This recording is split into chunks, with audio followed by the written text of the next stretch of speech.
తెలంగాణ భవన్లో అంబేద్కర్ జయంతి వేడుకలు ఘనంగా జరిగాయి. నివాళులర్పించారు బీఆర్ఎస్ వర్కింగ్ ప్రెసిడెంట్ కేటీఆర్.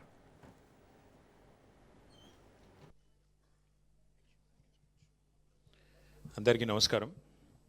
గౌరవనీయులు శాసన మండలిలో మన ప్రతిపక్ష నాయకులు పెద్దలు శ్రీ మధుసూనాచారి గారు, గౌరవ మాజీ మంత్రివర్యులు పెద్దలు శ్రీ కొప్పుల ఈశ్వర్ గారు, ప్రశాంత్ రెడ్డి గారు, పొన్నాల లక్ష్మయ్య గారు, శ్రీనివాస్ గౌడ్ గారు, గంగుల కమలాకర్ గారు, అట్లాగే రాజ్యసభలో మన రాజ్యసభ సభ్యులు మన నాయకులు శ్రీ వద్దిరాజు రవిచంద్ర గారు, గౌరవ రాజ్యసభ మాజీ సభ్యులు లింగయ్య యాదవ్ గారు, గౌరవ మాజీ శాసనసభ్యులు మన వేదిక పైన కూర్చున్న పెద్దలు, అట్లాగే మన మాజీ ఉప ముఖ్యమంత్రి శ్రీ మొహమ్మద్ మహమూద్ అలీ గారు, జనరల్ సెక్రటరీ పార్టీ అదేవిధంగా మాజీ రిటైర్డ్ ఐపీఎస్ అధికారి శ్రీ ఆర్ఎస్ ప్రవీణ్ కుమార్ గారు, మా తమ్ముడు సభాధ్యక్షుడు ఎర్రోల శ్రీనివాస్ గారు, దేవిప్రసాద్ గారు, విజీ గౌడ్ గారు, మా తమ్ముడు రాజారాం యాదవ్ గారు, అదేవిధంగా తలసాని సాయి గారు, మా ఎమ్మెల్సీ శ్రవణ్ గారు, ఇంకా మా మాజీ శాసన మండలి సభ్యులు శ్రీ సలీం గారు, మాజీ శాసనసభ్యులు బొల్ల మల్లయ్య యాదవ్ గారు, మాజీ జిల్లా పరిషత్ చైర్మన్ శ్రీమతి తులవమ్మ గారు, ఇంకా కార్యక్రమంలో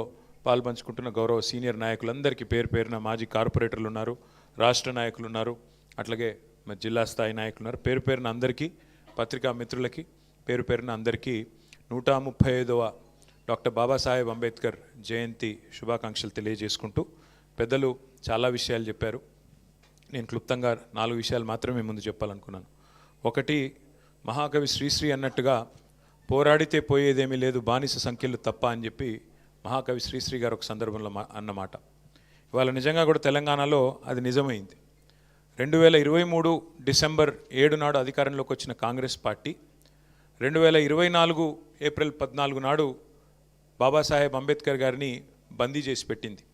125 అడుగుల ఎత్తులో ప్రపంచంలోనే అతిపెద్దదైన బాబాసాహెబ్ అంబేద్కర్ విగ్రహాన్ని కేసీఆర్ గారు నిర్మాణం చేశారన్న కోపంతో ఆ మహానుభావుడిని సంఖ్యలలో 2024 ఏప్రిల్ 14 నాడు అక్కడికి ఎవరిని పోనీయకుండా బంధించి పెట్టింది కాంగ్రెస్.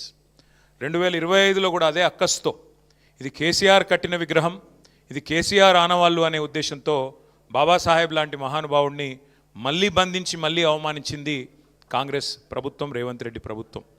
అందుకే మొన్న విద్యార్థి విభాగం ఇక్కడ మా గెల్లు శ్రీనివాస్ గారి నాయకత్వంలో ఒక 15 రోజుల కింద ఇదే భవన్లో మీటింగ్ జరిగితే ఆ రోజు మేము నిర్ణయం తీసుకున్నాం. మరి 4 నుంచి 14 వరకు మా విద్యార్థులు మూసీ పోరుబాట పేరిట కథం దొక్కబోతా ఉన్నారు. మూసీ తీరంలో జరుగుతున్న అన్యాయాన్ని, దమనకాండను వ్యతిరేకిస్తూ ఏప్రిల్ 14 బాబాసాహెబ్ జయంతి నాడు ఈ కార్యక్రమం ముగుస్తుంది. ఒకవేళ మీరు కనుక ఈసారి ఏప్రిల్ 14 నాడు బాబాసాహెబ్ను మళ్ళొక్కసారి గత 2 సంవత్సరాలు చేసినట్టే